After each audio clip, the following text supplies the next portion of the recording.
La transcultura, la mezcla, es el limo que alimenta la tierra. El río que la transita y la mueve de las altas montañas al mar que dicen es el palpitar del mundo. También es el manglar donde se multiplican las especies y donde coexisten el agua dulce con el agua salina, el sol inclemente y la oscuridad de los cuerpos líquidos en constante movimiento. Es el dique que diluye los oleajes fuertes, el bioterio donde la vida germina con su fuerza hidráulica que levanta a las plantas, o donde germina el huevo, que será pez o reptil o ave para surcar el cielo. La transcultura es ese barro original, primigenio, donde la mezcla de los distintos nos hace más humanos. José Luis Akaki Blancas es un médico internista egresado de la UNAM, de origen México-japonés, y quien ha sido también presidente del Colegio de Medicina Interna de México y Latinoamérica, además de miembro del Consejo Directivo de la Asociación México-Japón. Él nos cuenta que a comienzos del siglo XX comenzaría una migración de japoneses a México de manera organizada, pero en el caso de su padre, él migró solo, proveniente de una región agrícola de Japón, invitado por un paisano quien le comentó que comenzaba a tener éxito con una tintorería instalada en la capital de nuestro país. Doctor, cuéntenos, porque la historia es súper interesante. Ya nos mostraba cuándo comienza la migración de su familia. Mi padre llegó aquí a México en el año de 1929, joven de 19 años. Era una época en que Japón había mucha pobreza y había un convenio que se había firmado muchos años antes, un convenio que firmó Porfirio Díaz, fíjese, con el emperador de Japón de aquella época, para permitir la migración de japoneses a México con todas las facilidades para que llegaran aquí, se instalaran. La mayor migración vino al estado de Chiapas, a la región del Soconusco, a tratar de establecer la agricultura japonesa en la región de Soconusco. Llegaron muchos agricultores, pero es que en Chiapas hay mucha familia de origen japonés. Pero otros llegaron a trabajar a los ferrocarriles al norte, a Sonora y todo eso, y otros llegaron aquí al centro. También algunos llegaron a la zona del Bajío, a trabajar también en agricultura. Le digo que mi padre ya tenía un amigo de su mismo pueblo. Nosotros somos de la región de Okayama, el pueblo se llamaba Takama. El pueblo como tal ya desapareció porque se fusionó junto con otro. Era una zona de mucha pobreza.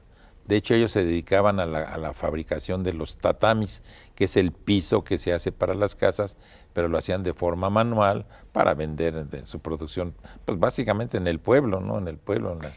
Estábamos en el escenario 1929 y él decide.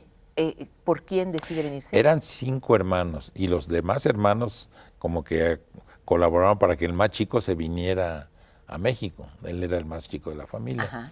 Y entonces se embarcó en el puerto de Yokohama. De hecho, en su pasaporte trae el sello de salida de Yokohama, que es un puerto que está enfrente a Tokio. Ajá. Y llegó después de 28 días en barco, porque el barco viene tocando muchos puertos, ¿no? Llegó a la ciudad de Manzanillo, de ahí se trasladó ya directo a la Ciudad de México porque ya lo estaban esperando. ¿Qué edad tenía? 19 años. No tenía ni idea del español. Bueno, aquí cumplió 20 años, llegando aquí cumplió 20 años. No tenía ni idea de lo que era México. No. ¿Pero cuál es el motivo por el que viene? Por pobreza. Pero su amigo, ¿verdad? ¿Alguien sí, no, ya le ofreció trabajo aquí. ¿Qué hacía su amigo? Tenían una tintorería. Llegaron a vivir en la calle de Guillermo Prieto, en la colonia San Rafael. Ahí estaba la tintorería, se llamaba La Japonesa, Tintorería La Japonesa. El padre de José Luis Akaki se llamaba originalmente Seiko Akaki, pero viviendo en México decidió cambiar su nombre japonés por uno en español y se puso Mario. Este mecanismo coincidió con los tiempos de la Segunda Guerra Mundial, en el que todos los japoneses radicados en México debieron concentrarse en ciertas ciudades en donde se les mantuvo bajo vigilancia del gobierno por considerarse enemigos naturales, formando Japón parte del eje Berlín, Roma y Tokio. Según José Luis, su padre no era de mucho hablar, pero sí recuerda esa maravillosa historia que le contó sobre el tradicional árbol de bambú, que es muy común de Japón. A través de los años, él se independizó y puso su tintorería, pero como eran expertos en la costura, en aquellos tiempos llevaba uno el traje a la tintorería y le cosían botones, le remendaban, era la época de que les ponían aquí todo. Sus parches por la por tintorería si al mismo estábamos tiempo era como Claro. sastrería, taller de reparación. Entonces después ya él se enfocó hacia la sastrería y ya los últimos años se dedicó a la sastrería. Dejó la tintorería, pues se le quemó el negocio. Y entonces ya se dedicó a la sastrería hasta sus fines. Murió muy joven, de 53 años. Por Actualmente supuesto. ya es muy joven morir a esa edad. Pero, a ver, pero cuéntenos, ¿se llamaba su papá? Él, su nombre original, ahí viene escrito, se llamaba Sekio. Sekio Akaki. Y cuando llegó a México le dijeron su segundo apellido, como en Japón no se utiliza el segundo apellido, Ajá. él dijo Akaki. Entonces quedó registrado como Sekio Akaki Akaki. Así quedó. Y ya con el paso del tiempo, cuando conoció a mi madre y se casaron, adoptó un nombre español, se llamó Mario, pero nunca perdió la nacionalidad japonesa. Claro. Se lo usaba como común. Como nombre común. Él no era muy para platicar. Yo le tenía que estar sacando las cosas continuamente, como era el hijo, el hombre mayor, que tenía 2 mujeres, entonces conmigo era mucho más accesible. Y platicaba anécdotas, más que nada anécdotas de Japón. Y también en México pues sufrió mucho, porque llegó y no crea que levantó una economía, sino que trabajaba aquí, acá. Y de hecho murió en condiciones Poco desahogadas. Poco económicas. desahogadas, sí. Claro. Él siempre se preocupó por nosotros, por la alimentación y por el estudio. O sea, en la casa siempre había arroz, pescado o carne. Como sea, pero siempre había. Y nunca dejamos de ir a la escuela. ¿Cómo es que se da su relación ya con este país? Pues a través del ambiente de ahí, mi madre trabajaba en la tintorería. Trabajaba allá, entonces allí se ¿Qué edad conocían. tenía su mamá? Mi madre era 15 años más joven, porque mi padre se casó ya grande, se casó a los 45 años. ¡Guay! No, a los 40 años se casó, 40. a los 40 años. Qué Mi barbaridad. madre tendría 25. De hecho, no se casaron porque estaba la Segunda Guerra Mundial y estaba prohibido que se casaran japoneses, italianos y alemanes con mexicanos. Claro. Entonces se casaron por la iglesia y sí vivieron. Y ya después, muchos años después, cuando se levantó la ley con Ávila Camacho, se pudieron casar por lo civil. Por eso mi acta de nacimiento aparece hijo natural de los comparecientes y tiene un agregado al final. Tal día y tal año se casaron, entonces ya se le debe reconocer como hijo legítimo. Era la época en que era bien importante ser o hijo natural o hijo legítimo. Esto ya no cuenta. Muchos japoneses perdieron lo poco que habían hecho porque se los quitaron cuando la Segunda Guerra Mundial. Se los expropiaron y después había una ley donde podían pedir que se les regresara. Todos los países afectados que fueron Alemania e Italia lo hicieron. Los japoneses nunca pidieron que les regresaran lo que les habían quitado. Se dedicaron a seguir trabajando, Claro. En el caso de su papá, ¿padeció esta parte de la discriminación? Como nosotros vivíamos en México, en Ciudad de México, no se notó tanto. Se pusieron 2 o 3 casas lugares como vecindades, donde los concentraron. En la hacienda de Temisco, en Cuernavaca, también hicieron un campo de concentración y otro en Guadalajara. Pero en realidad los que vivían en la ciudad nada más los tenían ubicados, pero no los sacaron de su domicilio. En ocasiones, adoptamos a nuestro estilo de vida palabras que quizás no sabemos del todo su origen. Solo las usamos, sabemos su significado, pero no sabemos de dónde vienen. En la actualidad, cuando nos mensajemos con alguien ocupamos frecuentemente emojis, esa pequeña imagen digital que nos ayuda en las comunicaciones electrónicas. Pero, ¿Sabes el origen de estas caritas y el significado de la palabra? Te cuento. La palabra viene del japonés. La E significa imagen y moji letra. Estos pequeños iconos nacen en 1999, de la mano de Shigetaka Kurita, quien creó 176 emojis para la plataforma de internet móvil. Se basó en los emoticones japoneses que se podían leer de forma horizontal e incluso aparecen en el teclado de nuestro celular, mismos que podían hacerse con paréntesis y líneas. Como dato curioso, querrás saber que el 17 de julio es el Día Mundial de los Emojis y que actualmente contamos con 3.000. Ahora que lo sabes, entenderás y elegirás mejor las pequeñas imágenes para expresar emociones, objetos e ideas en tus mensajes.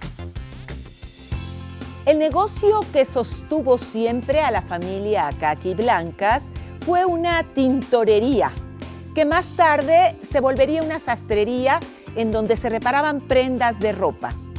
Tanto la casa como el negocio familiar siempre estuvieron ubicados en la colonia San Rafael, en donde José Luis y sus hermanos eran otra familia mexicana más. Ellos no acudieron a una escuela japonesa ni aprendieron el idioma de su padre como otros hijos de japoneses, pues en casa no se tenían las condiciones económicas para esta situación y mucho menos tras la repentina muerte de su padre Seiko Akaki a los 53 años. La tintorería estaba en Guillermo Prieto 19. Ajá. Yo vivía en una casita, más bien una vecindad, en Guillermo Prieto 115. Allí Ajá. vivíamos nosotros y todo estaba en Guillermo Prieto. Qué maravilla. Su mamá era una mujer mexicana. Sí, se casó con mexicana y tuvieron su familia, sus hijos. Ajá. Pero como el ambiente era totalmente mexicano, nosotros no aprendimos a hablar japonés. Su papá se independiza, empieza con su propio negocio y su mamá, me imagino que parte también de la empresa, siendo pareja y esposa. Le ayudó. De hecho, también mi madre se metió a tomar un curso de corte y confección, había las academias, Ajá. y entonces también le entró a la costura. Entonces ella se dedicaba a hacer vestidos, ropa de Modista. mujer, y él se dedicó a la sastrería de pleno, a los trajes, a hacer trajes. Yo me acuerdo que el peor insulto que podía recibir es que un botón que él hubiera puesto se cayera. Era así como que no soy bueno ni para eso. O sea, el botón que él ponía no se debía caer nunca. Qué Fíjese la barbaridad. mentalidad de la perfección, ¿eh? ¿Y cómo es que de repente dice usted, a ver, quiero ser doctor? Entré a la normal en la mañana y en la prepa en la tarde. Y terminando la preparatoria, entré a la Facultad de Medicina de la UNAM. Ahí estudié toda la carrera. Terminando, le puedo decir así con cierto grado de presunción, terminé, no obstante que yo ya trabajaba en otras cosas, de maestro y todo, terminé y me gradué con mención honorífica por parte de la universidad. Entonces eso me abrió un panorama muy grande. Me fui al extranjero a hacer la especial en los ¿En años. dónde? ¿En dónde estudió? Me fui a Costa Rica. Ajá. Hay un hospital muy bueno allí que se llama el Hospital México y tiene su historia. Se llama así porque el Seguro Social de México les ayudó a construirlo. Qué Y en interesante. agradecimiento el hospital lleva. Ahí estuve yo, regresé a México, entré ya a hacer la especialidad en el Centro Médico Nacional 20 de noviembre. Estando ahí como residente de medicina interna, conocí a la que ahora es mi esposa, que era residente de pediatría. Y entonces allí nos conocimos siendo residentes y allí nos casamos. Y entonces, volviendo a esta historia, siempre había en casa cosas que los remitían a la cultura de su papá, ¿no? El detalle, verlos trabajar. ¿Era eso parte de una formación también, de decir yo quiero... Y nunca fue con regaños, ni con golpes, ni nada. Era una forma de decir las cosas que te las decían. Y yo me acuerdo de una ocasión que llegué a la casa, iba, no me acuerdo si en la secundaria o algo así, y le dije a mi papá, mira, saqué 9. Y como me acuerdo que se me quedó viendo y me dice, 9 es bueno, pero 10 es mejor. Entonces yo me quedé así. así. Entonces ya. ¿Era usted? Siempre aspirar a lo máximo, ¿no?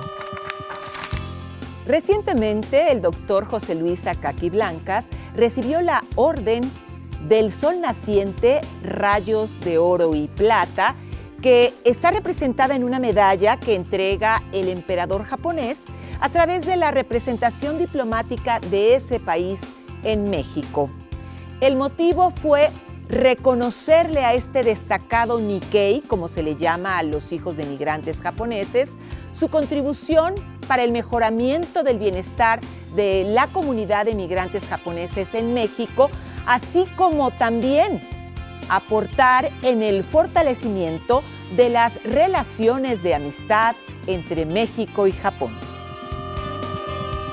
¿Hubo la oportunidad de que él regresara a Japón? Él jamás regresó a Japón. Ah, qué Sí, le digo que murió aquí muy joven, 52 años. claro. Y él jamás regresó. De hecho, yo cuando fui a Japón por primera vez, yo ya tenía 34 años, fui a presentar un trabajo al Congreso Mundial de Medicina Interna en Kioto, Ajá. y ahí aproveché para ir a conocer a mi familia. Pero fue el encuentro con la familia 1984. Cuando conoce O a la sea, familia. Sí, él, más de 50 años de cuando él había salido de Japón. Claro. Otra cosa interesante, sí convivían con la comunidad japonesa que ya estaba asentada Aquí en había México. una comunidad japonesa, no había muchos eventos, empezaba el club japonés, sí, pero no era tanta la convivencia. Había escuelas de idioma japonés y iban los que eran hijos de ambos padres japoneses. Sí, claro. Nosotros, como éramos hijos de padre japonés y madre mexicana, no conocíamos el idioma, entonces no podíamos ir a esas escuelas porque era todo en japonés. Claro, claro. Pero años después hicimos amistad con todos ellos, ¿no? De hecho, somos muy amigos de toda la comunidad japonesa. ¿Cómo era para ustedes o cómo era para su papá esta vida? ¿Siempre había lo necesario en la mesa? Siempre había lo necesario. ¿Su mamá cocinaba también? También. No, la comida siempre fue comida mexicana, ¿eh? Se compraba bisteces y se hacían así como a la mexicana. Ajá. Pescado a la mexicana. Muy pocas veces comíamos comida japonesa y eso en ciertos Momentos. ocasiones especiales. Nosotros el gusto por la comida japonesa nos entró más adelante. Claro. Mi padre ocasionalmente hacía un plato muy típico de su región. ¿Y qué era? Que se llama barasushi. Barasushi. Barasushi es una especie de arroz mezclado con verduras, con carnita, es toda una mezcla.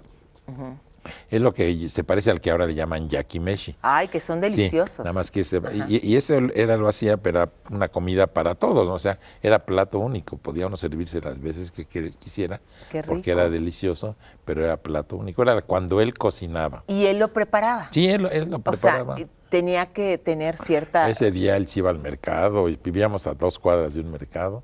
Ajá. Y entonces iba y compraba las cosas, le encantaba el nabo rallado. Ajá. Así, porque es un plato muy japonés, el nabo rallado. Ajá. Y cositas así. Pero en realidad era comida mexicana, ¿eh?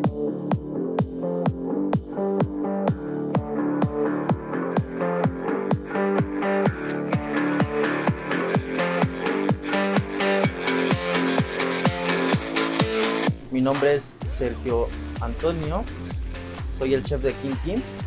Hoy vamos a preparar un platillo especial, es un bowl de salmón. Les presento los ingredientes. Vamos a utilizar verduras tempuras, su nombre es kakiage, tenemos cebollín, tenemos edamames y tenemos una salsa nigiri que es a base de soya, mirin y sake. Esto lo vamos a marinar con el salmón para darle un toque especial. En este proceso agregamos una cantidad de arroz. El arroz es shari, viene avinagrado. Ya está preparado el arrocito. En este proceso agregamos el kakiage. Agregamos el cebollín. Agregamos edamames. Y posteriormente pasamos a hacer unos cubos de salmón. Estamos trabajando un salmón fresco. Le damos un toque especial al salmón, lo marinamos con sal y azúcar mascabado. Se deja reposar por un aproximado de 15 minutos, se le retira la sal y posteriormente agregamos sake. El sake se le retira en un aproximado de 15 minutos. En este proceso que terminamos de cubiar, agregamos un toque de salsa nigiri para darle un buen sabor al salmón.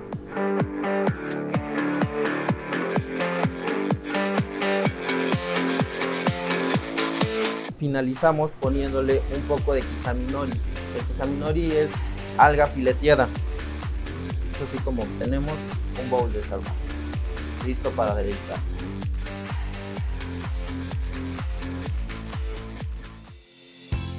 Hoy, el doctor Akaki Blancas continúa en comunicación con la familia de su padre, quien sostiene la vieja fábrica de tatamis, que es ya una marca reconocida en aquella región de Japón.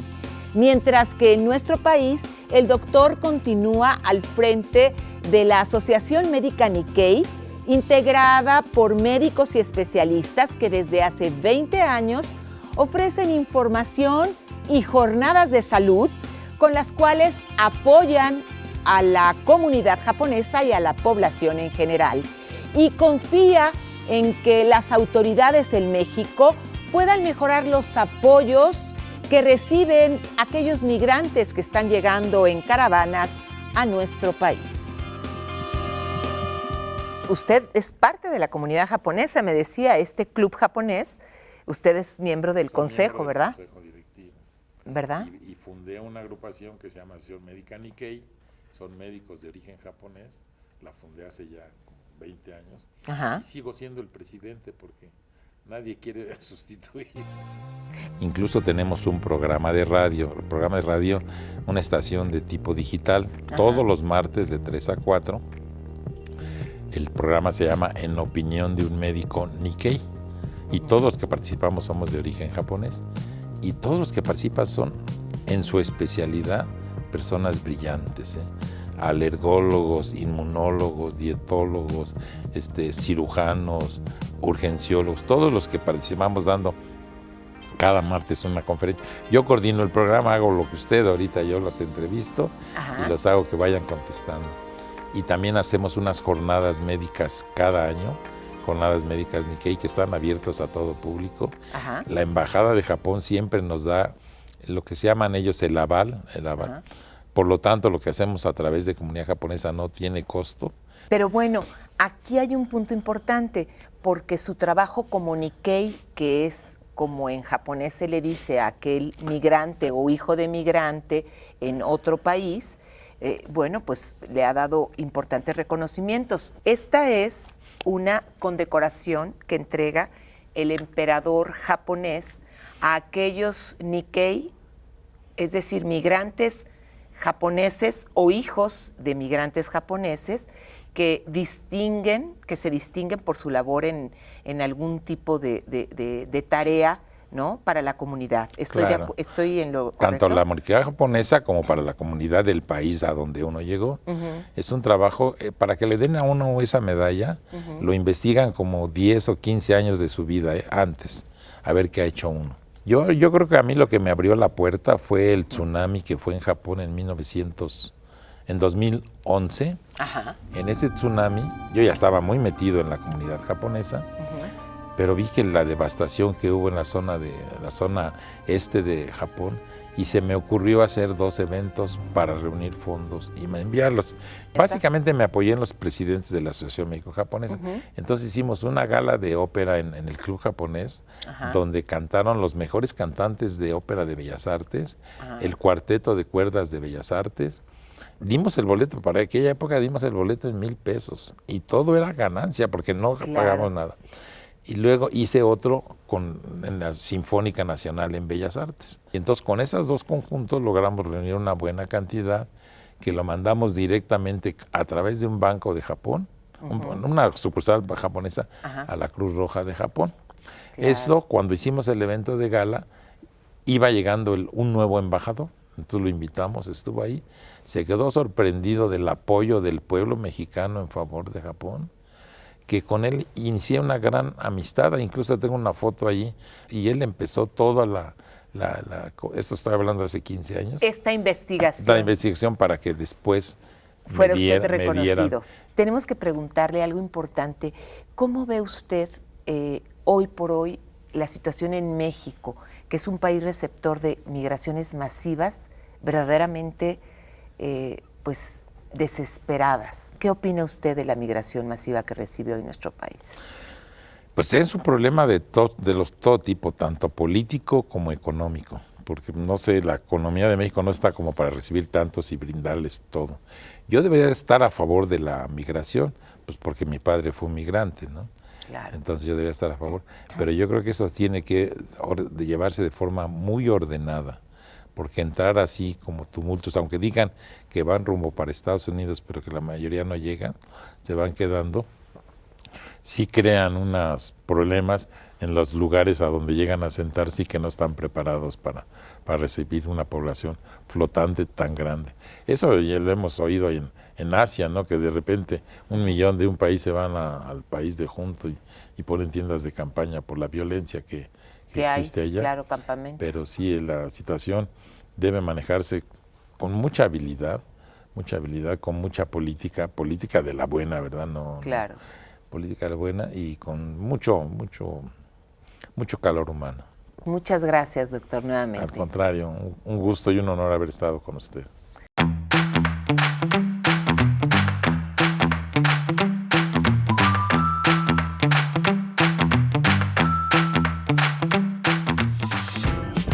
Miki Matsubara fue una destacada cantante, compositora y letrista japonesa.